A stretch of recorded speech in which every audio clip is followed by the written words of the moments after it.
श्री स्वामी समर्थ. संतान प्राप्ती व्हावी, पुत्र प्राप्ती व्हावी म्हणून श्रावणात ही एक सेवा अवश्य करा. संतान प्राप्तीसाठी खूप प्रयत्न करून सुद्धा संतान होत नाही, निराश होऊ नका. तुमच्या घराजवळ ही एक झाड तरी अवश्य लावायचं आहे.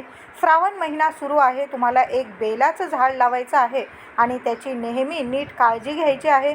त्याचबरोबर प्रत्येक सोमवारी आपल्या महादेवांच्या मंदिरात जाऊन पती पत्नीने मिळून महादेवांना अभिषेक घालायचा आहे आणि तिथलं थोडंसं जल तीर्थ जरूर प्यायचं आहे.